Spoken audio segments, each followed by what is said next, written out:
తను మొదటి నుంచి అనారోగ్య సమస్యలతో ఉన్నా కూడా చివరి అంటే దాదాపు 10 ఏళ్ళు 2011 నుంచి 21 వరకు కూడా ఆ అనారోగ్యం అనేది చాలా తీవ్రమైంది. ఆ తీవ్రమైన సందర్భంలో పార్టీయే మీకు కొంత విశ్రాంతి అవసరం అని చెప్పినా కూడా వినకుండా తను పార్టీ కోసమే పనిచేసేది, పార్టీలోనే ప్రతి కార్యక్రమానికి వచ్చేది. ఈ 10 ఏళ్ల కాలంలో ఆయన పార్టీలో ఎలా ఉన్నారు? దాదాపుగా తన 44 సంవత్సరాల విప్లవోద్యమంలో ఏనాడు కూడా విశ్రాంతి లేకుండానే ఉన్నాడు. తన ఉద్యమంలోకి వచ్చేసరికి పిడిస్తోటి వచ్చాడు. ఆ తర్వాత రహస్య జీవితం గడిపినంత కాలం కూడా తను బావుల కాడ చిలకలలో పడుకున్నాడు. కాబట్టి తనకు అనేకమైన జబ్బులతో పాటు ఆయాసం, ఉబ్బసం కూడా వచ్చేది. చలికాలం వస్తే అసలు ఎంత నరకయాతన పడేవాడో ప్రత్యక్షంగా చూసిన నాకు తెలుసు అది. ఎందుకంటే మేమిద్దరం దాదాపుగా 95 నుంచి చనిపోయేంత వరకు 2021 దాకా మా ప్రయాణం అంతా కూడా మేమిద్దరం కలిసే ఉన్నాం. మా ఇద్దరిలో అంటూ దాపరికాలంటూ ఏమీ లేకుండా ఏమి నష్టం జరుగుతున్నదో, కుటుంబంలో కూడా ఏమి ఇబ్బందులు వస్తున్నాయో కూడా మీ ఇద్దరం కూడా డిస్కషన్ చేసుకునేవాళ్ళం. కానీ ఎక్కడ కూడా రాజీ పడుతున్నట్టు అనిపించకపోయేది. ఆరోగ్యం గురించి కూడా ఎన్నడూ కూడా తను అశ్రద్ధ చేయకపోయేది. ఆయిల్ పుల్లింగ్ చేశాడు, ట్రీట్మెంటు తీసుకున్నాడు, వీలైన మేరకు తీసుకుంటూనే ఉన్నాడు. కానీ ఈ జబ్బు ముదురుతున్న సందర్భంలో విశ్రాంతి అనేది మాత్రం ఎప్పుడు కూడా తీసుకోవాలి. దాంతోపాటుగానే ఇప్పుడు మనం పోకుంటే ఎట్లుంటుంది, వాళ్ళు ఇబ్బంది పడుతున్నారు కదా, ఆ ఊర్లో ఘటన జరిగింది, ఆ కామ్రేడ్స్కి ఇబ్బంది జరుగుతుంది, మనం పోకుంటే అతడు పార్టీని నమ్ముకున్నాడు, మనం చేయకుంటే ఎవరు చేస్తారు అని అంత ఇబ్బందులలో ఉన్నా కూడా తను తప్పకుండా అక్కడికి వెళ్ళిపోయేవాడు. ఆ సందర్భంగానే 2011లో కూడా పార్టీ పని మీద హైదరాబాద్ పోయి వచ్చేటప్పుడు 2011లోనే అప్పటికే ఆటోలో వస్తున్నాడు. దాదాపుగా స్ట్రోక్ వచ్చేది. అప్పటికప్పుడు ఏమి చెప్పాలి, హాస్పిటల్ తీసుకుపోయి ఒక విషయం చెప్పాడు అంతే. పాపం ఆటో డ్రైవర్ కూడా ఒక నిజాయితీగా తీసుకొని హాస్పిటల్లో, కేర్ హాస్పిటల్లో వదిలిపెట్టాడు. తను వెళ్ళిపోయాడు. తర్వాత చాలా ప్రయత్నం చేసిన ఆటో డ్రైవర్ని కలుసుకోవాలి, ఒక నిండు ప్రాణాన్ని, ఒక విప్లవకారుని బ్రతికించుండని మనం ఎంత ప్రయత్నం చేసినా కూడా తను దొరకలేదు. సరే ఆ తర్వాత హాస్పిటల్ స్టంట్ వేసిన తర్వాత స్టంట్ కూడా అప్పటికే తన దగ్గర ఎలాంటి ₹1 కూడా లేదు.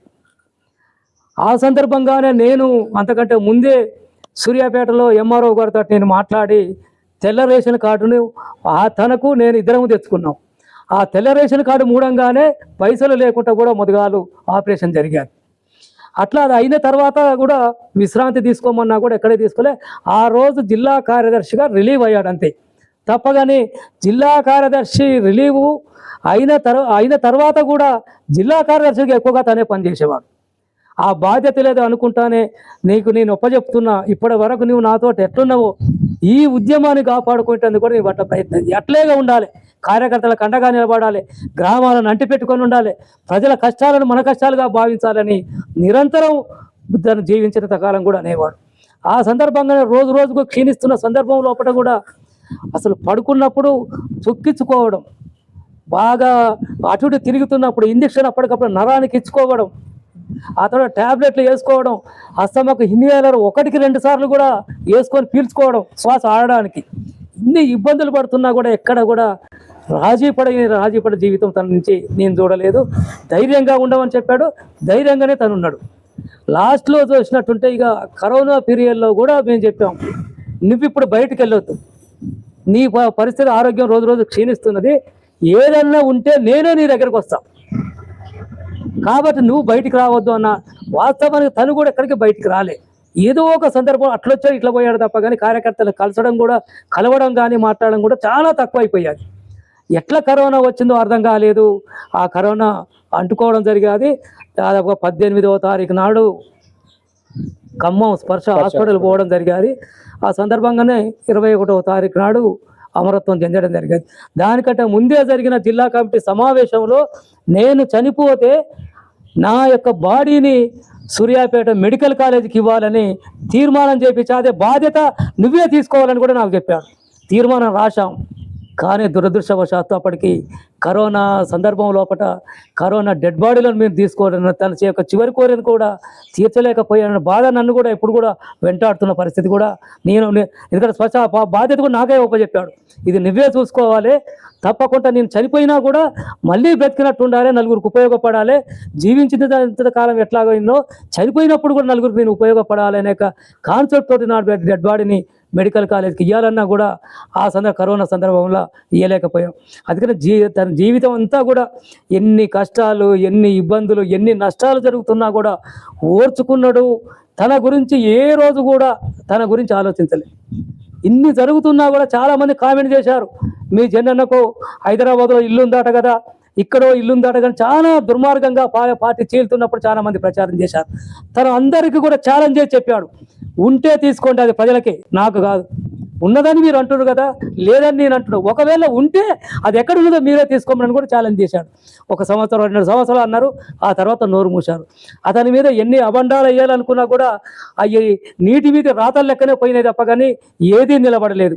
ఒక నిజాయితీకి ఒక నిలువుటద్దు లెక్క ఉన్నాడు కాబట్టే తను చనిపోయి రేపు 21వ తారీఖు వరకు 5 సంవత్సరాలు అవుతున్నది. ఆ సందర్భంగా ఈ 4 సంవత్సరాలలో కూడా ఉమ్మడి జిల్లా వ్యాప్తికంగా కూడా తన యొక్క సంస్మరణ సభలను పార్టీ ఆధ్వర్యంలో నిర్వహిస్తున్నాం. ప్రజల కొరకు జీవించిన వాళ్ళు, ప్రజల సమస్యలు నా సమస్యలుగా భావించిన వాళ్ళు ఎప్పుడైనా కూడా చిరంజీవులే. కామ్రేడ్ జన్నన్న మన కళ్ళ ముందు లేకపోయినా తన యొక్క నిబద్ధత, తన యొక్క నిజాయితీ, పోరాట దీక్ష, పోరాట పటిమ అన్నీ కూడా మన ముందు కనిపిస్తున్నాయి. కాబట్టి వాటిని నిలబెట్టడము, వాటిని ముందుకు తీసుకుపోవడము, ప్రజల్ని ఐక్యం చేయడము, ఉద్యమాలను బలోపేతం చేయడమే అతనికి ఇచ్చే యొక్క నిజమైన నివాళి అవుతుంది. ఆ వైపుగానే కొనసాగుతున్నాం, ఆ వైపుగానే ఉద్యమాలు నిర్మిస్తున్నాం. తన యొక్క వేసిన బాటలోనే మేము అడుగులు వేసుకుంటూ మరింతగా ముందుకు పోతున్నాం తప్పగానే తన ఆశయాన్ని తప్పకుండా ముందుకు తీసుకుపోవడమే కాకుండా ఏ సమాజం కావాలని తన కలలు కన్నాడు, ఒక అసమానత లేని సమాజం కావాలని కలలు కన్నాడు, ఆ సమాజం ఏర్పడేంత వరకు కూడా అందులోనే మేము ప్రయాణిస్తాం. ఆ వైపుగానే మా పోరాటాలు కొనసాగిస్తామని కూడా తెలియజేస్తున్నాం.